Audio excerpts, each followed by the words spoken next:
On sent la volonté de se retrouver ensemble sur des sujets qu'on aime, dont on a envie de parler. Donc, en gros, soit des passions, soit des centres d'intérêt. Cette tendance-là, elle est lourde, elle est forte, elle est accélérée. Elle a été accélérée avec le confinement. Elle est accélérée avec le réchauffement, toutes ces causes-là, tous les sujets RSE.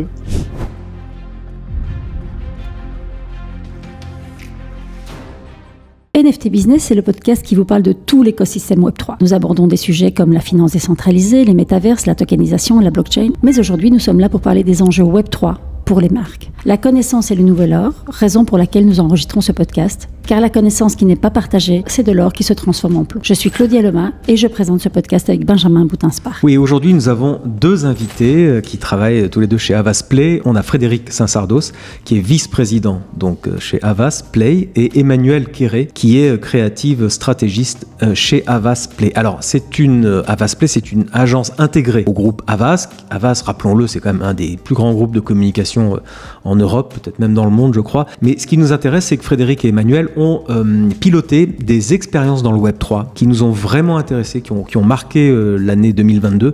Et on va revenir là-dessus, évidemment, avec vous deux. Bonjour à vous deux. Merci d'avoir accepté notre invitation. On est ravis de vous compter parmi nos invités. Moi, je vais commencer par le début. Donc, Havas Play, est-ce que vous pouvez nous expliquer? Est-ce que c'est typiquement une agence intégrée dédiée au Web3 ou est-ce que c'est plus large que ça? Est-ce que vous avez commencé par le Web3 ou est-ce que le Web3 est venu se greffer? Donc, moi, je fais jamais des questions en une. Je fais toujours plein de questions dans une question. Je vous donne la parole. Merci. Je vais peut-être prendre ce point, Manu. Havas Play, en tout cas nous on le pense, est adapté aujourd'hui à un accompagnement des marques sur finalement une tendance qui se développe de plus en plus, et on va y revenir avec le Web3 justement. Ça explique aussi pourquoi le Web3 est si important chez nous, qui est que les gens, alors on ne sait pas si c'est parce que le monde est de plus en plus instable, le monde est de plus en plus éclaté, le monde est de plus en plus divers, on le voit sur la démultiplication des contenus, donc des sujets. Donc, en fait, il y a quand même un besoin de rassurance permanent pour les gens, et on sent ça, on sent la volonté de se retrouver ensemble sur des sujets qu'on aime, dont on a envie de parler. Donc, en gros, soit des passions, soit des centres d'intérêt. Cette tendance-là, elle est lourde, elle est forte, elle est accélérée, elle a été accélérée avec le confinement. Elle est accélérée avec le réchauffement, toutes ces causes-là, tous les sujets RSE. Donc on voit effectivement que les gens de plus en plus se regroupent, ont envie de partager, d'échanger, de se rassurer les uns avec les autres peut-être, ou de s'enthousiasmer les uns avec les autres, si on parle de passion par exemple. Bref, ce constat-là fait qu'on pense qu'on doit accompagner les marques pour qu'elles soient acceptées par les gens, par leur cible finalement, pour qu'elles fassent des clients. Elles doivent d'abord être intégrés dans des communautés et, on y viendra avec le Web3, donc créer leur communauté. On a un peu ce mantra de dire que demain, la force d'une marque, la puissance d'une marque, la valeur d'une marque sera la force, la puissance, la valeur de sa communauté. Et pourquoi? Parce que, en fait, ce sont tous ceux et toutes celles qui croient en elle, qui sont capables de la défendre, de la porter, et qui vont en faire finalement, vont pouvoir traiter ce fameux rêve du social qu'on a eu il y a quelques années, qui était avec l'avènement des médias sociaux. Ah, c'est génial, la marque elle a tant de followers, regarde les fans et tout, ils portent la marque. Bon, et en fait, le modèle économique étant un modèle qu'on appelle Web 2 aujourd'hui, c'est-à-dire des plateformes qui récupèrent l'essentiel de la valeur, on est tombé sur des modèles publicitaires qui ont fait que finalement, non, les communautés ne se sont pas créées comme on le souhaitait, comme on le pensait, les marques n'ont pas pu faire ce qu'elles voulaient, etc. Aujourd'hui, on a changé cette perception-là, cette possibilité-là, je veux dire, revient dans la course. Pourquoi? Parce que, on le voit bien, on a des nouveaux outils. On a parlé de Mastodon, par exemple, dernièrement avec Twitter. On peut parler de Discord aussi, qui est passé du gaming au grand public. Il y a 10% des Américains aujourd'hui qui utilisent régulièrement, c'est-à-dire toutes les semaines, Discord. Donc, on a bien ces espèces d'endroits où on peut se réunir, où on peut se parler d'un sujet, d'une passion, et où les marques peuvent aussi créer ça, participer à tout ça. Et nous, cette puissance-là, on le sait depuis longtemps sur les passions, on voit aujourd'hui regrouper autour du foot, du rugby, mettre les marques là-dedans, travailler là-dedans, ça on sait le faire. Et puis on sait maintenant le faire aussi autour des marques qui peut-être vont travailler d'autres sujets et qui sont souvent liés aussi à la co-création de valeur. Il y a certaines marques aujourd'hui qui co-créent justement et qui partagent cette valeur avec cette communauté. Et ça, c'est important parce que c'est justement ça qui permettra de développer les marques. Et c'est pour ça qu'on dit que les marques qui sauront faire ça, c'est-à-dire travailler avec cette communauté, l'emmener pour en faire finalement les clients les plus fidèles qui participeront au développement de la marque en elle-même et qui en retrouveront les avantages, finalement, c'est ça l'avenir. Nous, on croit à ça. Et on croit aujourd'hui, c'est notre travail de leur faire profiter dès aujourd'hui de ça. Il y a une dimension donc du numérique, il y a une dimension des outils numériques qui préoccupe Havas Play. Enfin, j'imagine qu'au sein du groupe Havas, vous êtes là pour dire au groupe, attendez, il y a des phénomènes communautaires qui sont fondamentaux, qui se passent sur les outils numériques, les réseaux sociaux qu'on connaît bien, et maintenant le Web3. Tu parlais de Discord, qui est à chaque fois le réseau social qui revient tout le temps dans le Web3 parce que ça permet de gérer des communautés multiples avec des channels de discussion différents. C'est assez complexe d'ailleurs comme outil. Donc vous, chez Havas Play, vous sensibilisez les marques au fait qu'elles vont devoir agréger leur communauté autour de ces outils et les nouveaux outils Web3 notamment. C'est ça, quoi, si j'ai bien compris. Mais pas que les outils, j'imagine, autour des communautés elles-mêmes et puis des lieux où elles se retrouvent. En général. Ouais. Et la technologie n'est qu'un second... un canal, oui. Par exemple, un second canal où on peut travailler sur des communautés d'amateurs de foot et ça passera pas par une innovation technique. Et c'est vrai quand on parle de passion, quand on parle d'entertainment, on parle beaucoup de tout ce qui touche au gaming, tout ce qui touche au digital et toutes les innovations. Donc effectivement, on est un peu à la pointe. Et au sein du groupe Havas, en France en tout cas, on a ce rôle effectivement d'innovateur, de détecteur de nouvelles tendances et de trouver what's next finalement pour ces communautés. Et puis sur les cibles un peu classiques, un peu comme moi par exemple, les vieux, en fait, on sait les toucher aujourd'hui. Enfin, il y a des moyens assez simples, formatés, qui existent déjà et qui ne sont pas liés à l'innovation. Quand il faut toucher des gens plus jeunes, quand il faut toucher des gens différents, quand il faut toucher les gens qui ne regardent pas la télé, qu'ils soient jeunes ou pas jeunes, etc., il faut trouver des nouveaux moyens, il faut être innovant et il faut effectivement pouvoir accompagner les marques sur ces nouveaux secteurs pour s'assurer que aujourd'hui et demain, ils seront capables de leur parler. Parce que sinon, effectivement, il y a une déperdition. Donc, c'est l'ensemble. Mais comme disait Manu, on a aujourd'hui, nous les communautés, effectivement, on peut les trouver. Aujourd'hui, je prends, Le Bonheur est dans le Pré, par exemple, c'est une émission que vous connaissez, qui est sur M6. Bon, avant, il y a du sponsoring TV. On peut faire des spin-offs de ça. D'ailleurs, on l'a fait pour Carrefour. On va toucher les agriculteurs, voire les jeunes agriculteurs aussi. On va toucher les gens qui s'intéressent à l'agriculture en général. Et on n'a pas eu besoin forcément d'être ultra innovant et de faire un truc sur Fortnite. On a fait des choses pour les jeunes agriculteurs, on les trouve très bien d'ailleurs sur Fortnite, on a aussi fait ça, mais on sait le faire. L'idée de retrouver les communautés, de travailler avec elles, on peut aussi partir d'un point télé très classique, très historique, et retrouver ensuite ces communautés différemment, retrouver un lien avec elles, leur proposer que ça. C'est ça notre. Donc ce sont des moyens, effectivement, pour pouvoir toucher tout le monde, le plus grand nombre, et assurer les marques de l'avenir aussi dans leur communication. Ouais. On a vraiment de la chance, parce qu'on a un rôle d'explorateur de nouveaux territoires. Enfin, on est toujours challengé à découvrir où se vivent les nouvelles passions, par exemple. Aujourd'hui c'est sur Fortnite comme c'était hier, mais demain ça sera ailleurs. Et on a ce petit rôle de défricheur, et généralement les marques qui viennent nous voir, on n'arrive pas à toucher telle cible ultra spécifique à ces niches, qu'est-ce que vous pouvez faire pour nous, et qui sortent un peu de ce qui peut être fait en communication traditionnelle dans les grands médias. Ouais. Voilà. Est-ce que vous disiez, pour aller chercher les jeunes, il faut aussi comprendre comment ils fonctionnent, les jeunes, leur code, mais il faut aussi comprendre qu'il y a une grande défaillance de confiance dans les médias, dans les réseaux sociaux classiques, dans les GAFAM, etc. Et donc, c'est comment les marques aujourd'hui vont aller recréer de la confiance sans forcément faire du gros branding grossier, comme on pouvait le faire parfois sur le Web 1, au début du Web 2. C'est aller chercher ces jeunes, bien sûr, sur leur territoire, avec leur code, mais c'est pas que ça, c'est aussi comment je recrée le lien, la confiance, et je voyais, là, on va en parler, parce que je suis fascinée par ça, par le projet avec Crédit Agricole, comment une banque va recréer de la confiance, alors qu'on sait qu'aujourd'hui, il y a des grandes défaillances de confiance par rapport aux banques qui ne jouent plus forcément leur rôle, qui répondent plus au téléphone, qui n'accordent plus les crédits. Et donc il y a oui, c'est tout à revoir, c'est tout à reconstruire. C'est pas tout à reconstruire, moi je trouve que c'est plutôt l'avènement d'une promesse qui n'était pas arrivée, mais ça fait quasiment 10 ans qu'on parle de co-construction, qu'on parle de communication verticale et plus top-down. Et finalement, ça fait 15 ans qu'on en parle au moins, et puis, depuis l'avènement des réseaux sociaux, et on voit que ça n'a jamais fonctionné. Comme tu le disais, effectivement, il y a un gros manque de confiance des jeunes auprès des marques où ils ont compris c'est pas parce qu'on allait matraquer 150 150 fois le même message que c'était vrai. Et aujourd'hui, avec cette approche et sur ces nouveaux territoires, ce qu'on fait, ce qu'on leur propose, c'est une espèce de pacte de co-construction. Quand on va sur Fortnite, c'est avec eux. Et on n'est pas là pour... on est là pour leur apporter quelque chose. On se demande pas ce que eux peuvent faire pour notre marque, mais c'est vraiment ce que notre marque peut faire pour les gamers, pour les amateurs de foot, pour les crypto investisseurs, etc. Et c'est vraiment cette démarche qu'on a qui est plus verticale, je trouve, qui est vraiment dans la co-construction, parce qu'on arrive aussi sur leur plateforme à elles. Très souvent, on disait ouais, Facebook c'est la plateforme des êtres humains, et donc une marque doit agir comme un être humain. Mais ça c'est jamais fonctionné ça n'a jamais fonctionné pour les grandes marques établies, à part les marques qui sont créées sur le social. Et là, on arrive avec ces nouveaux territoires à recréer un lien de confiance, comme tu disais, Claudia, mais vraiment en les impliquant. Oui. Ouais, alors sur Crédit Agricole, non, mais j'aurais aimé qu'on explique aux auditeurs ce que vous avez fait avec Crédit Agricole et dans le jeu Fortnite, qui est quand même un jeu extrêmement jeune, on va dire très prisé, un des premiers jeux du monde. Donc c'est la gamification de l'expérience de la banque, ça c'est totalement innovant. Ouais, l'idée, c'est de dire comment, à un moment donné, expliquer on sait gérer un budget. Enfin, à la base, c'est ça.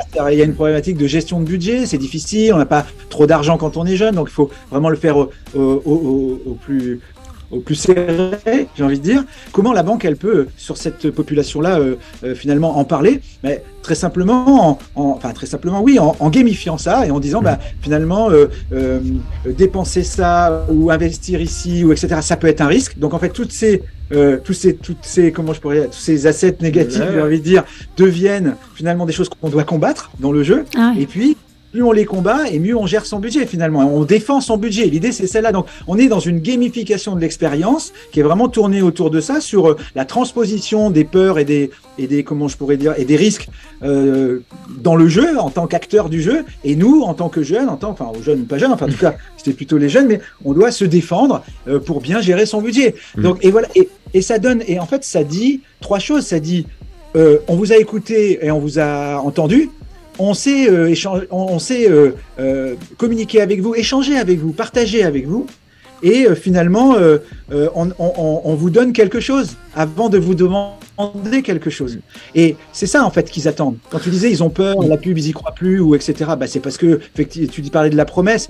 Souvent finalement faire une pub c'est pas donner une preuve. Faire une pub c'est anticiper peut-être quelque chose. Bon, là on dit voilà. On parle d'un problème que vous connaissez, voilà comment on le traduit, voilà comment on en parle avec vous, et voilà comment nous on voit les choses. Ça vous va? Ouais, on peut commencer à parler. On est venu, on a donné quelque chose. Souvent on le disait au tout début du social, je ne sais pas si vous vous souvenez, mais au tout début du social on disait ça. La marque doit arriver avec quelque chose, et ensuite elle en retrouvera l'intérêt. Ça n'a jamais marché pour raisons qu'on a évoquées. Mais donc là, pour pardon, excuse-moi, je te coupe, mais pour Crédit Agricole, quand je comprenne bien, donc tu nous donnes des clés, c'est-à-dire qu'il s'agit de gérer un budget bancaire, oui, c'est ça. Sur Fortnite. Non, c'est comment. C'est une allégorie de gérer un budget. En fait. Je suis un combattant, je dois gérer. J'ai un potentiel. J'ai une espèce de. C'est un peu comme quand on a des vies, en fait, et puis on doit les défendre. J'ai un potentiel qui représente le budget. Je dois le défendre parce que je suis attaqué par la dépense énergétique, l'inflation. Voilà, tous ces monstres-là, l'inflation, et je dois les battre pour garder mon budget et serrer mon budget. Ouais. C'est génial. On aurait pu faire un print qu'on aurait mis dans un magazine, l'étudiant, ou je sais pas ce que lisent les jeunes aujourd'hui, mais je pense qu'ils ne lisent plus rien, mais on a choisi de faire ça. Encore, je précise aussi qu'on n'est pas là pour remplacer les agences créa qui vont bâtir des marques, typiquement Crédit Agricole. Si nous, on peut se permettre de faire ça auprès des jeunes, c'est parce qu'avant, il y a eu 50 ans de construction de marques traditionnelles, que le Crédit Agricole existe. Il y a une empreinte mémorielle chez les jeunes, sauf qu'ils ne la considèrent pas. Donc, on n'est pas là. Comment on traduit comment on adapte à justement différents types de publics, ce qu'on disait tout à l'heure, sur différents types finalement de communautés spécifiques. Ouais. C'est les jeunes en général, mais elle est présente dans l'inconscient collectif, mais les gens ne s'identifient plus et ne prennent plus la marque pour eux.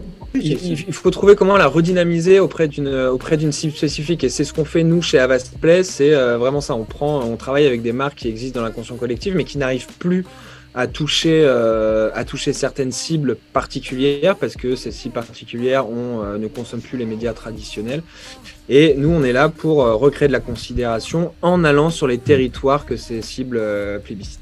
Et j'ai une question. Le client, quand il arrive chez vous, en fait, il est client chez vous. Oui, et puis, voilà. Et puis, j'imagine que il y a une discussion autour de, on a moins de jeunes, comment on peut aller chercher les jeunes, etc. Et ça se passe comment? Est-ce qu'il y a une demande précise au départ ou ça part de questionnement et de brainstorming? Non, c'est vraiment des problématiques jeunes. Typiquement, c'est pas la première fois qu'on fait quelque chose sur le gaming. Il y a 2 ans, on avait déjà fait une opération gaming avec Crédit Agricole, avec Zerator, le streamer très connu qui fait les Z-Events, peut-être que vous êtes au courant de ça, les streams caritatifs, qui était pour mettre en avant l'assurance auto jeune du Crédit Agricole. On avait fait toute une opération qui reprenait en gros cette info permis de conduire sur Twitch. Donc en gros le client vraiment il vient nous voir, il sait pas, il nous dit on aimerait bien toucher les jeunes, les 18-24 et on n'a pas de clé d'entrée, donc qu'est-ce que vous pouvez nous proposer, et nous on cogite et on revient avec plusieurs propositions. Okay. Mais non, il n'y a pas. Ouais. Et le Crédit Agricole, même chose, quoi. Ouais. Donc il y a quand même une conscience chez un acteur comme le Crédit Agricole qu'il y a une fracture générationnelle avec justement un éloignement de ses cibles. Il y a une prise de conscience, ouais. Ouais, il y en a une, et moi quelque chose m'a choqué, enfin je vais pas donner le nom du client, mais avec Fred, on était à une réunion, on a pris un brief hier, et une très belle marque française, marque patrimoniale pour reprendre son expression, nous disait que, comme s'il y avait un gros complexe, on n'intéresse plus les jeunes. C'était ce qui, moi, de mon point de vue de moyen jeune, n'était pas totalement vrai, mais ils avaient une image d'eux comme si ils disaient les jeunes nous méprisent et ils nous aiment plus. Enfin, c'est assez bizarre. Donc ils étaient prêts à abandonner, donc ils allaient abandonner les jeunes parce qu'ils pensent que... Non, c'était pas ça. C'était pas abandonner les jeunes, c'est qu'ils disent il faut vraiment qu'on fasse quelque chose, qu'on se remue pour essayer pour que cette cible nous considère, quoi. Ouais. Et en général, c'est ça le point de départ. Il n'y a pas de brief ultra précis. Mais les banques, en revanche, ça fait des années et des années qu'elles travaillent déjà sur l'étudiant, celui qui a son bac et qui va devenir étudiant, donc elles ont cette conscience depuis toujours. Mais il faut toujours trouver, c'est effectivement des nouveaux moyens, des moyens plus efficaces, des moyens plus adaptés, je dirais, des nouvelles expériences. Et puis ils sont mouvants parce que on parle même les jeux vidéo. Si on parle que des jeux vidéo, suivant les jeux vidéo, ça va de 13 à 40 ans. Ouais. Donc en fait, il faut aussi s'adapter. On peut pas dire le jeu vidéo, c'est les jeux vidéo. C'est la même chose que les plateformes sociales, où que chacune a sa spécificité. On va travailler dessus, l'identifier. À quel endroit, par exemple, on a fait un truc c'était autre chose, c'est pour le lancement d'une série dans GTA pour Canal qui était validée. Bon, on voulait être à l'endroit où il y a tout le monde qui passe et il y a un gros cœur et faire une grande bâche. Une grande bâche géante comme il y a sur la Concorde ou autre. Bon, typiquement, voilà. Mais là, sauf que là où effectivement cette cible-là qui écoute majoritairement du rap et se retrouve et passe toute la journée quand elle joue à ce jeu, c'est cet endroit-là dans le jeu. Il faut qu'on soit à cet endroit. Et on n'aurait pas pu le faire avec. On sait rien. On peut rappeler que GTA, c'est un des jeux les plus célèbres dans le monde, tout aussi célèbre que Fortnite. Je crois que c'est 1 ou 2 milliards d'utilisateurs. Enfin, c'est vraiment considérable. Et donc l'idée, c'est, on retrouve ça dans les métaverses, dans le Web 3. L'idée, c'est d'avoir une présence. Déjà une présence en achetant un land. Alors dans Decentraland ou dans Sandbox, on achète un land. Dans GTA, on achète, comme tu dis, comme un panneau 4x3, mais dans le jeu vidéo, pour que les gens qui... Alors GTA, on se balade dans une ville, c'est extrêmement violent, hein. On peut dérober une banque, on peut tuer un policier d'ailleurs aussi, mais on peut voir des panneaux 4x3. Et donc... c'est même pas un 4x3, c'était un 40x30. Ouais, c'est 40x30. Mais avec des endroits stratégiques. C'est pour expliquer que on peut, même dans ces espaces, parce qu'on fait majoritairement des expériences. On partage, là on est en train de travailler sur Animal Crossing pour une autre marque. Bon. Mais l'expérience, effectivement, c'est là où ça trouve le plus de sens, parce que ça crée des liens, on parlait tout à l'heure. Mais on peut aussi, de manière intelligente, je crois, en tout cas, faire du très classique finalement dans du pas classique. Ouais. La grande bâche. C'est pour ça que j'ai pris il y avait une bâche sur le périph' à l'époque, validée. Il y avait une bâche sur le périph' à Porte, là où la grande bâche là qui est à Porte Clichy. Je sais pas si vous voyez ce grand espace. Périph'. Il y avait le même à Dos Santos. C'était le même. Mais simplement, ça leur parlait à eux. Et c'est là où, peut-être je vais revenir sur quelque chose tout à l'heure, c'est-à-dire que c'est pas tant. Oui, il y a une défiance peut-être sur une certaine forme de publicité qui appelait. On nous push de la pub.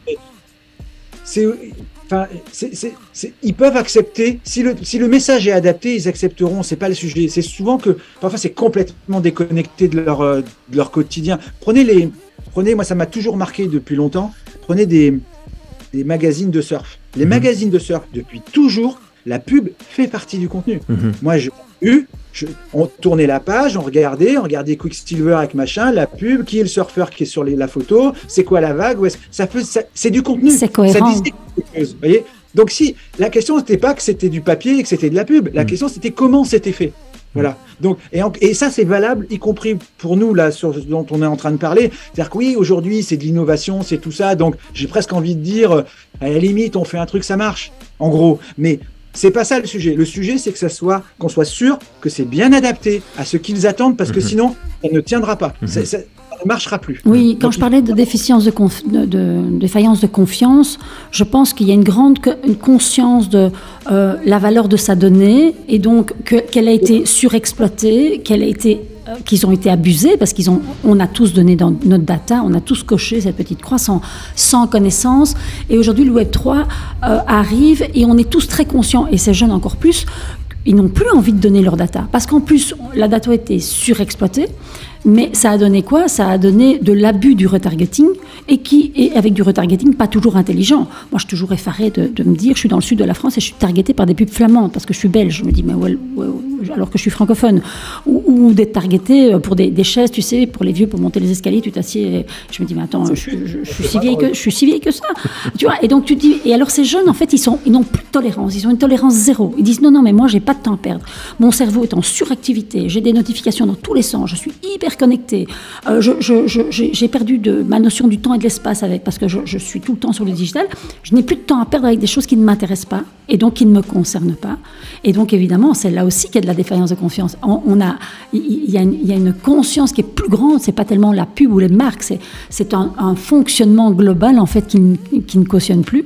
Et ce qui est formidable, c'est que dans le Web3, ils ont la possibilité de reprendre le pouvoir sur leur data, sur leur argent, mais c'est aussi sur les contenus. C'est de dire maintenant je veux plus consommer si une marque ne fait pas ce qu'elle dit, qu'elle ne dit pas ce qu'elle fait. Je veux de la transparence, je veux de la confiance, et donc c'est vraiment des enjeux globaux. C'est au-delà de la pub. Qui demain pourrait aller même très très loin si les marques inscrivent dans la blockchain absolument tout, que ce soit la supply chain ou peu importe, en tout cas toutes les actions qui sont faites avec la marque sont inscrites dans la blockchain, donc on peut aller voir, on peut aller regarder, on peut aller vérifier, on peut regarder ce qui se passe, etc. Je pense quand même que, parce qu'on a ces discussions en ce moment, c'est de se dire qu'aujourd'hui, là ce qu'on est en train de faire, on n'est pas en train de se demander technologiquement comment ça fonctionne, le mobile c'est pareil, etc. On a déjà basculé dans une problématique d'usage et non plus de comment ça marche. Quand on est sur le Web3, on est encore en train de parler de ah oui mais si la blockchain machin, ah oui mais si le bidule et les NFT si et comment ça marche. Dans quelques mois, je pense que 2023, ça va être aussi, j'espère en tout cas, non pas de fermer les yeux et de pas regarder ce qui se passe, au contraire, mais d'avoir bien compris comment ça fonctionne, de se donner la possibilité d'aller regarder si on a besoin de vérifier ce que tu disais tout à l'heure, mais pour des besoins de transparence et de volonté de transparence sur ces sujets-là. Mais après, le reste, on va passer à l'usage. À quoi ça nous sert vraiment? Qu'est-ce que la décentralisation nous apporte vraiment? Est-ce que je peux vraiment avoir un pouvoir de décision sur tel modèle, tel produit, tel service, telle relation avec la marque, le service après-vente de ci, le service après-vente de ça. Demain, que Darty il ait un smart contract et que son contrat de confiance ce soit un smart contract. C'est génial. Non, mais il travaille sur ça. C'est un des clients, Darty, il travaille sur ces sujets-là. C'est génial. La supply chain, je parle de Carrefour aussi parce que c'est un autre client. Comment on inscrit la supply chain, comment Carrefour l'inscrit pour qu'il y ait le maximum de transparence entre les gens avec qui travaillent les fournisseurs et le client. C'est fondamental pour eux. C'est leur avenir aussi. Et ça, c'est possible. Et c'est ça qui est génial avec le Web3. Donc, une fois qu'on aura validé qu'on sait comment ça marche, on peut aller voir si on veut vérifier. Mais ce qui est le plus important, ce sera de dire, allez, qu'est-ce qu'on en fait maintenant? Qu'est-ce que ça nous apporte dans le quotidien? Et quel problème ça règle, surtout. Et quel problème ça règle, effectivement. Mais là, on est encore dans, comme on a connu sur la bulle, etc. On essaye de sortir des grands problèmes qu'il y a eu avec la crypto, tous ces trucs-là, les affaires qu'il y a en ce moment sur des jeunes gens qui en ont escroqué d'autres, etc., etc. Bon, j'ai envie de dire, c'est un peu comme quand il y a un gros truc qui arrive, et puis je rappelle que les pyramides de Maslow, elles continuent à être... Pyramide de Ponzi, ouais. Les pyramides continuent à exister malheureusement, alors que et parfois même pas dehors du digital, juste dans la vie de tous les jours, d'escroquer des gens. L'escroquerie existera de tout temps, mais l'escroquerie existera toujours. Mais non, c'est trop bien qu'on a passé. En fait, que ça soit évacué. Enfin, voilà, il y a eu un an de nettoyage, un an de buzz. Et finalement, là, le marché il se nettoie naturellement. Je pense que ça va ouvrir encore plus d'opportunités concrètes pour les marques. Sinon, justement, Frédéric et Emmanuel, j'aimerais revenir sur la gamification, parce que chez Havas Play, vous avez fait pas mal d'expériences de gamification. On a parlé du Crédit Agricole, on va revenir après sur les narcotiques anonymes. Mais moi, j'aimerais vous interroger, parce que c'est très troublant, cette gamification, quand on voit LVMH qui fait un jeu sur Roblox, je crois, on voit que ces grandes marques de luxe font des skins pour les jeux vidéo, et on imaginait ces deux univers totalement distincts, en fait, l'univers un peu glamour du luxe et l'univers totalement gamifié, alors qu'en fait ces deux univers se rejoignent dans le Web3 et vous expérimentez ça. Et j'aimerais parler des narcotiques anonymes. C'est une expérience que Claudia avait repérée. Ça va être deux choses différentes sur les approches. Ouais. Mais c'est gamifié dans la mesure où c'était ça s'est passé, donc c'est une rencontre. C'est pas gamifié. C'est narcotique, c'est anonyme, non, c'est une expérience immersive. Immersive, oui, peut-être, tu as raison. Ouais. Ok, vous expliquez peut-être? C'est sur un métaverse, mais pas forcément gamifié, ouais. Alors, c'est une gamification, on l'a fait avec un partenaire, donc on l'a fait il y a un an maintenant. Ouais, ça va faire un an. C'était début 2009. C'était janvier 2022. Non, pour résumer rapidement l'histoire, les narcotiques anonymes en France c'est pas vraiment un client, mais c'est des gens avec qui nous avons des contacts, tout simplement parce qu'une personne chez nous est en contact avec le coordinateur français. Et toutes les associations sont toujours à la recherche d'agences de communication pour les mettre en avant, évidemment. Nous c'est des gens qu'on avait déjà rencontrés, qui nous avaient exposé leurs problématiques, mais sans nous briefer spécifiquement. Mais voilà, ils nous ont expliqué qui ils étaient, ce qu'ils faisaient, quels étaient leurs objectifs. Et puis, si un jour on avait une bonne idée, surtout qu'on n'hésitait pas à venir les voir avec ça. Okay. Et juste après, donc ça, c'était en août 2021, quelque chose comme ça. C'est là où on les a rencontrés. Et juste après, Facebook devient Meta. Meta nous invite à tester son casque Oculus Quest de réalité virtuelle avec l'environnement. C'était pas Horizon qui développe aujourd'hui, qui est sorti récemment, mais qu'on appelle ça l'univers virtuel qu'ils utilisaient reposait sur une solution technique qui s'appelle Altspace, pour entrer dans le détail. Moi, j'en ai fait du Altspace avec mon Oculus, ouais. On rencontre des gens, c'est du chat. C'est du chat par avatar. Et voilà, donc c'est une solution technique, et nous on a travaillé avec un prestataire ici qui est le prestataire de Meta, qui s'appelle VR Academy, et j'en profite pour les saluer. On a fait des tests, et puis à un moment on était avec Frédéric, d'autres personnes de l'agence et des clients dans une réunion où je me souviens, je faisais moi une présentation sur les tendances food de l'année qui allait suivre en réalité virtuelle, et je faisais ma présentation dans cet espace. Et puis là je me suis dit, mais c'est marrant, ça pourrait, un espace comme ça, on a tous des casques, on a tous des avatars, on échange, on a vraiment l'impression dans une vraie salle de réunion, on discute et tout, comme si on était les uns à côté des autres, alors qu'il y avait des gens qui étaient à 1000 km parce qu'il y avait des clients qui étaient loin et tout. Et là, on s'est dit, en sortant de cette expérience, on s'est dit, mais ce serait trop bien de faire une réunion des narcotiques anonymes, parce qu'en plus, à l'époque, on les avait vus, on était en plein confinement, ils pouvaient plus se réunir, ils étaient sur Zoom, ça marchait mal, etc. Enfin bref. Et du coup, on s'est dit, ce serait marrant de proposer aux narcotiques anonymes de faire une session, parce que le problème des narcotiques anonymes, c'est que les gens n'osent pas venir les voir parce qu'ils ont honte, parce que ça s'appelle narcotique anonyme, sauf qu'on est obligé de s'asseoir à visage découvert devant 15 personnes, obligé de frapper à une porte où il y a écrit narcotique anonyme. Enfin bref, l'anonymat, c'est plus dans le titre que dans la réalité. C'est le même principe que les alcooliques anonymes, mais c'est ceux qui ont exactement pareil. En fait, aux États-Unis, c'est très américain. Il y a les alcooliques anonymes sont les plus connus, mais ça fait partie de tout ce qui est 12-step program.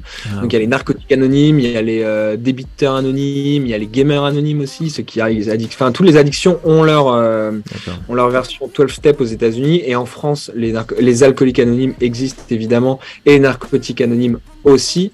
Et l'année dernière, ils ont eu énormément de presse dans notre pays par nos actions, mais pas que. Et donc on s'est dit, ça pourrait être original, parce qu'ils voulaient casser le premier frein qui était la honte. Les gens ont honte de se rendre à une réunion parce qu'ils sont un visage découvert. Donc le côté avatar permettait de faire ça, parce qu'on peut être qui on veut, on peut être un homme, une femme, tout ce qu'on veut comme avatar, donc se travestir finalement, tout en ayant son discours. Donc ça cochait cette case. Et il y avait aussi le fait qu'ils pouvaient pas se réunir parce qu'ils étaient, on était encore confinés, il y avait encore des couvre-feux, enfin plein de restrictions. Et on s'est dit, mais bêtement, on a une chance sur 1 milliard que ça passe, et on leur raconte l'idée. Et si on organisait dans le métaverse, c'est à la mode en ce moment, en plus tous les journaux en parlaient, est-ce qu'on n'organiserait pas une réunion des narcotiques anonymes dans le métaverse au coordinateur français. Et puis la personne était ultra intéressée par les sujets de réalité virtuelle dans sa vie personnelle. Et du coup, elle nous a dit carrément. Donc on a mis en place ça très vite l'année dernière, la première réunion des narcotiques anonymes dans le métaverse, donc à laquelle on avait convié des journalistes. Il y avait des gens qui étaient, donc il y avait des narcotiques anonymes qui faisaient des piliers un peu, si je peux dire, des gens qui sont là depuis des années. Et il y avait aussi des nouveaux, des gens qui avaient des leads, qui avaient pris contact, envoyé un mail, mais qui s'étaient pas pointés en physique parce que déjà ils pouvaient pas ou qui n'avaient pas osé aller sur Zoom. Et du coup, on avait un mix comme ça d'anciens et nouveaux. Et surtout, on avait invité des journalistes du Monde, de Libé, enfin tous les grands médias, Ouest France, tous les grands médias, parce que l'idée c'était aussi de mettre de la lumière sur les narcotiques anonymes en se servant, on va pas se le cacher, de la mode. Le mot à la mode, c'était le métaverse à l'époque, et donc voilà, c'était une OP à la frontière de l'expérience immersive, du QRP, Mais il fallait avoir un casque Oculus, donc un casque de réalité virtuelle chez soi. Donc vous avez livré des casques. On a livré les casques. Ah, ok, vous avez livré. On a travaillé avec les narcotiques anonymes, les coordinateurs, qui ont identifié les différentes personnes qui allaient participer. Nous, on a travaillé avec notre partenaire qui s'appelle donc VR Academy, qui a des casques en stock, et donc VR Academy a envoyé les casques à chaque personne, les a formés, enfin voilà, parce que créer son avatar, c'est pas si simple non plus, etc. Et puis après, les gens l'ont ramené. Ah oui. Et les résultats, c'est quoi? Qu'est-ce qu'ils en ont dit? Alors nous, on a lu la presse, on a lu tous les articles, mais les narcotiques... Ça a été un carton, ça a été un énorme carton. Moi, ce qui m'a le plus subjugué, ce qui était répété, moi j'étais en observateur dans la réunion, c'est qu'ils étaient tous là, mais c'est comme une vraie réunion, parce qu'il y avait il y en avait qui se connaissaient dans la vraie vie en plus, ils étaient là, mais j'ai l'impression d'être avec toi et tout, et ils étaient checkés, donc il y avait ce côté, parce que le truc très important des narcotiques anonymes, c'est le côté présence. Le fait de sentir une présence qu'on n'a pas, même si là on est en visio, on sent pas la chaleur physique, le soutien derrière soi.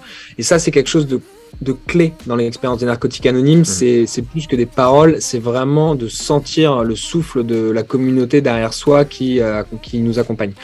Et c'est ça qu'ils nous ont dit, mais c'est vraiment comme si on était en vrai, quoi. C'est le sentiment de présence, de réalité. Malgré des graphismes un peu cheap dont on peut se moquer parfois et compagnie, il y a quand même cette alchimie qui fonctionne. C'est très fort ce que tu dis, très important et intéressant de dire aux gens qui n'ont jamais mis de casque. Moi, je le mets régulièrement, mon Oculus, et comme il y a une technologie de son qui est totalement surround, c'est-à-dire qu'on voit bien quand on discute avec des gens par avatar, évidemment, la personne à gauche, le son vient vraiment de la gauche, de droite vient vraiment de droite, et donc on a un sentiment du spatial. En fait, on a les dimensions spatiales, et son avatar, on est presque un peu amoureux de son avatar parce qu'en général, il nous ressemble. Alors, on voit sur YouTube, si on tape narcotiques anonymes sur Metaverse, on voit une section, enfin un extrait de cette séquence où ils sont tous autour de la table en virtuel évidemment avec leurs avatars et on entend la vraie voix. En revanche, c'est vraiment la vraie voix, elle n'est pas changée. Ce sont les vrais narcotiques qui discutent entre eux et on voit qu'au début ils sont tout timides et qu'après la parole se délie beaucoup plus facilement. Ça, on le perçoit même sur YouTube. Enfin, c'est vrai, c'est marrant. Ouais, exact. C'est même plus que droite et gauche. Ça gère même la distance. Oui. Exact. Je suis à côté, j'entends bien, je me recule, j'entends pas. Exact. Donc, ça participe encore au réalisme de ça. Et effectivement, la seule chose, ce qu'on se disait, c'est la seule chose qui ne change pas, c'est la voix. Et c'est ça qui fait aussi qu'il y a une forme de véracité, je sais pas comment dire, d'humanité.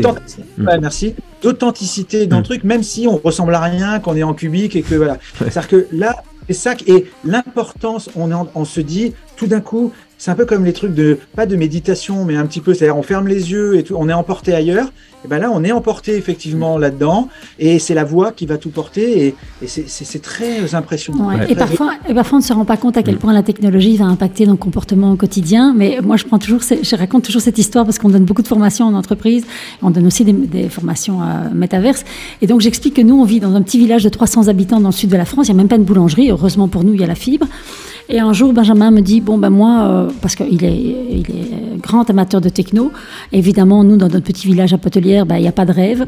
Et donc, il me dit, ce soir, je vais à un concert. Je le regarde, je me dis, oui, il est complètement mytho, celui-là, il va aller nulle part.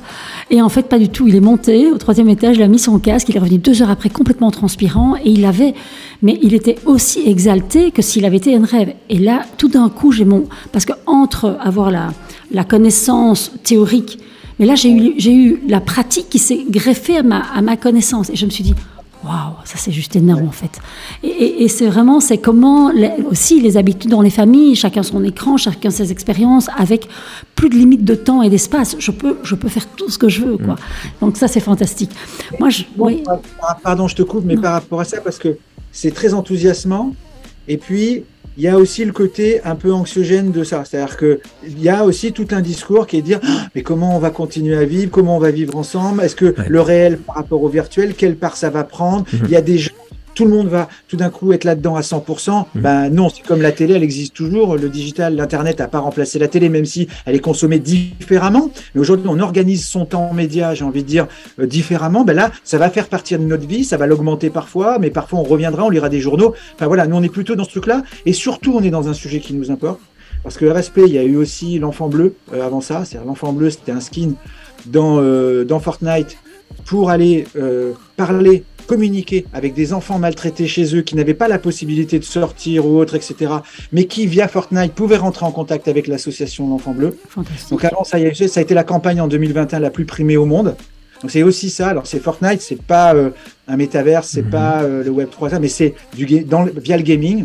Et cette campagne-là, et tout ça, ça dit aussi quoi? Ça dit que ce qu'on veut montrer à travers ça, c'est ce que ça peut aussi apporter en bien. C'est-à-dire comment ça peut se servir. Ça, pour nous, on le dit tout le temps, c'est-à-dire qu'on travaille, on est là pour que les marques, elles fassent leur business, on est là pour qu'elles le fassent bien, le mieux en mieux, etc. On est aussi là, on trouve que c'est important qu'on prenne du temps pour montrer aussi que ça peut servir aux gens, à l'humain. Et on pense que c'est ces sujets-là qu'on doit montrer, qu'on maîtrise justement pour les mettre au service des gens et accompagner les marques aussi dans ce sens-là. Parce que sinon, c'est vrai mais c'est valable comme toute innovation. Il y a un côté sombre et un côté clair. Ben, nous, on essaye de pousser le côté clair. Et c'est un peu comme sur les pages Google, quand on essaye de mettre des contenus positifs pour que les 2-3 contenus négatifs disparaissent. Et c'est ça aussi notre travail.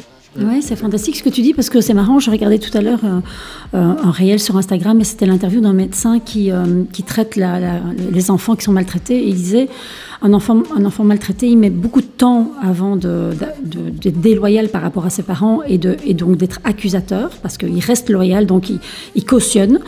Et il disait, en fait, c'est souvent par le jeu qu'il arrive, donc dans son cabinet, qu'il arrive à faire parler l'enfant. Et donc, il détourne l'attention, il fait descendre la pression, il détourne l'attention par le jeu. Et en fait, c'est exactement ce que tu dis, c'est qu'à un moment donné, la gamification ou l'immersion, elle peut, à un moment donné, faire baisser la pression et délier la parole. Et ces jeux vidéo qui sont critiqués, et parfois à juste titre, sur les enfants qui passent trop de temps, qui machin, mais comme on l'a dit sur la télé, comme on l'a dit sur Internet, les réseaux sociaux, comme on le dit à chaque fois qu'il y a quelque chose qui arrive, voilà, etc.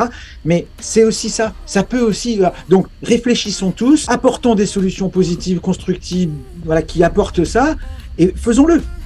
Ne soyons pas juste en train de dire il faut interdire à l'enfant de faire ci, il faut lui proposer, il faut l'accompagner aussi. Exactement, l'accompagner et lui montrer aussi qu'il y a des choses finalement qui vont faire du bien à lui, qui vont aussi lui apporter. Et nous faisons ça pour les marques, pour les gens finalement. Et ça créera une dynamique. Concernant, quand on parlait de GTA, tu me fais penser à quelque chose. J'ai parlé à mon cousin qui joue sur GTA, il a 14 ans, et j'ai réalisé que sur GTA, on disait que c'était très violent, oui, mais on peut avoir un rôle de policier, on peut avoir un rôle de juge. On peut virer quelqu'un du jeu. J'ai pas repris tout à l'heure quand tu as dit que c'était un jeu violent, effectivement, mais GTA, on est encore attaché à l'image du jeu quand il est sorti en 97, qui effectivement était un jeu ultra violent, où le jeu c'était d'écraser des gens avec sa voiture. Ça c'était vrai, mais on parle d'un truc, encore une fois, c'est 97.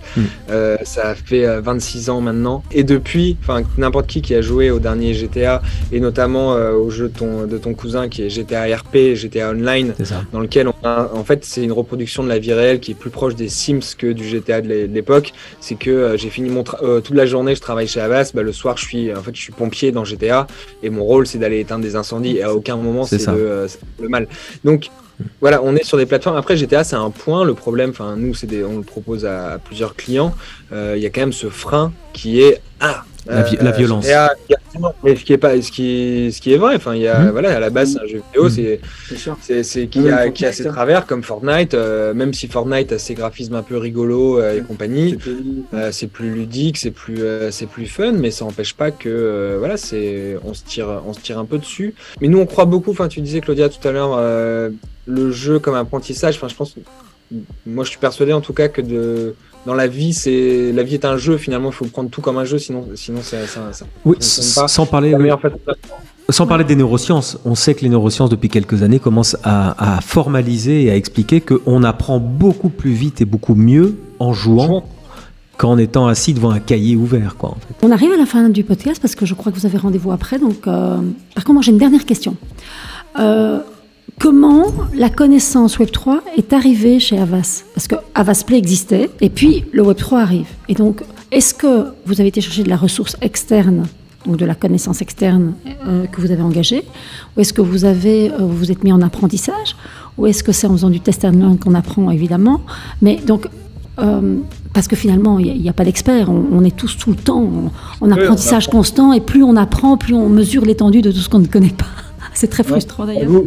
Vous parliez de Vuitton tout à l'heure, une expérience avec une vente de sacs. Il se trouve que c'est Havas qui l'a fait des années. Donc on avait commencé. Il se trouve qu'on parlait tout à l'heure de. Non, on n'en parlait pas, mais c'était. Comment ça s'appelle, Air France et Second Life. Air France et Second Life. On a fait un conseil d'administration d'Air France, je ne sais plus en combien c'était. 2008, ouais. C'est pour ça qu'on disait à un moment donné Metaverse by Havas since 2008. Mais, et par ailleurs, avant ça, dans le groupe Vivendi, pour faire très large, auquel on appartient, Canal en 97, je crois. Le Nouveau Monde. C'était le Nouveau Monde, c'était un CD-ROM. Le Second Monde. Le Nouveau Monde. Second World. C'était un CD-ROM. Un CD-ROM, je me souviens. On était dans l'ordinateur et on était dans un monde virtuel. Et on est pareil. On a une petite histoire quand même dans le groupe avec tout ça, mais bref, ça répond pas tout à fait à la question. La question, c'est qu'aujourd'hui, j'ai envie de dire, c'est un peu les deux. C'est-à-dire qu'on a identifié, déjà, on a quelqu'un, Pierre Acuna, qui est le patron du gaming et du e-sport depuis 5 ans chez nous, mais qui est aujourd'hui une référence. Il a été invité par le président Macron il y a quelques mois, quand il a réuni les gens, entre guillemets, qui comptent, d'après lui, sur le e-sport en France, donc il a été invité. Et Pierre a une réflexion aujourd'hui stratégique sur justement les évolutions, comment le gaming, plutôt sur les aspects métaverses, puisque virtuel, etc. Mais il a apporté déjà cette, je dirais depuis, on était en 2022, donc en début de, courant de 2021, commencé à apporter des réflexions là-dessus. Et on a lancé à peu près concomitamment avec Monsieur Zuckerberg, on a lancé effectivement notre regroupement autour de Pierre, de personnes qui s'intéressaient depuis on va dire un certain temps pour les uns et les autres de ces sujets-là et qui couvraient aussi tous les sujets, c'est-à-dire pas que le métaverse, pas que l'évolution du gaming, mais aussi la blockchain, mais aussi les NFT, comment le NFT, alors qui était très orienté financier, spéculatif à l'époque, mais que nous on a depuis toujours, et ça je le dis et je défie tout le monde de sortir des presses qu'on a faites, mais qu'on a orienté serviciel et utilitaire depuis toujours, apporter quelque chose aux utilisateurs et plus dans une dynamique effectivement de ce qu'on disait tout à l'heure, c'est-à-dire comment la communauté devient la base des clients. Et ça, voilà, donc on a travaillé là-dessus et on a regroupé des expertises d'une agence, d'une autre agence, etc. Et aujourd'hui, ces expertises sont regroupées dans Havas Play. Donc, deuxième point, on va chercher aussi en externe proche, je dirais groupe, avec des gens comme Equino, par exemple, qui ont une grosse expertise chez nous sur la capacité de travailler sur la blockchain, travailler sur la production de NFT, etc. On a ça. On a Gameloft aussi dans le groupe. Donc, on travaille avec Gameloft Alors, ils ont un produit Digital Venue qui est exceptionnel, que Manu a vu, et qui est exceptionnel, qui est un monde virtuel dingo, et qu'on va aujourd'hui commencer à travailler. Donc, on a comme ça dans le groupe tout un tas d'acteurs avec qui on travaille. Et puis, ça nous arrive aussi de travailler avec des petites structures, des plus petites structures externes qui sont souvent 2, 3, 4, 5 personnes, qui sont très au fait sur certains sujets et qu'on vient chercher, qu'on ramène dans notre truc. Et on va se construire petit à petit comme ça. C'est-à-dire qu'on va en garder certains on va les intégrer, d'autres on travaillera moins. Nous, l'équipe, elle est déjà passée de 3 à 10. Donc voilà, ça va grossir comme ça. Un écosystème. Mais nous, on veut que vous nous racontiez tout ça. On va faire 8 épisodes avec vous. Ouais, c'est passionnant. C'est vraiment génial. Mais comment on construit effectivement une offre de service, une agence, et comment on développe les expertises. Alors, on l'a un peu connu avec le social, parce qu'on a commencé ici. Ça a commencé en 2011, je dirais au niveau paid. C'est vraiment de se dire, finalement, le modèle est en train de changer. Facebook, à l'époque, et un peu Twitter, commence à proposer quand même de façon conséquente de la publicité, comment les marques vont travailler là-dessus. Mais qui savait trader, qui savait acheter de la campagne, les mettre en ligne, etc. Il y avait quelques personnes qui étaient dans des outils qui faisaient ça. Bon, on a commencé par aller en débaucher une, puis après cette personne, elle en a formé d'autres, et puis après, voilà, et c'est comme ça qu'on a créé et qu'on s'est retrouvé à un moment donné, je crois qu'on était 48 traders. Donc, c'est ça la cause, et c'est excitant. Nous, on parle toujours d'intrapreneurial. Ouais. Finalement, on vit un peu ça dans ces sujets-là aussi. C'est génial, c'est génial. Bon, c'est passionnant tout ça. Bon, donc, on prend rendez-vous dans 6 mois. Moi, je trouverais ça très intéressant de faire une interview avec Havas Play et un de ses clients pour confronter en fait les deux réalités. La réalité. On fait ça, et même peut-être un tout petit peu avant, parce qu'on a le souhait de faire un grand événement au printemps. Donc, on vous invitera. Et puis, si vous voulez, on sera sur place. Ah, bah oui, génial. Réfléchissez à quelque chose à nous proposer. Voilà. On est preneurs en tout cas, et nos auditeurs aussi, parce qu'on parle de tout l'écosystème Web3, mais aussi des enjeux des marques, puisque nos auditeurs sont B2B, et donc ils ont besoin de comprendre vite et de s'approprier les outils. Donc voilà, on sera ravis de refaire ça avec vous. Merci en tout cas pour ce chouette épisode.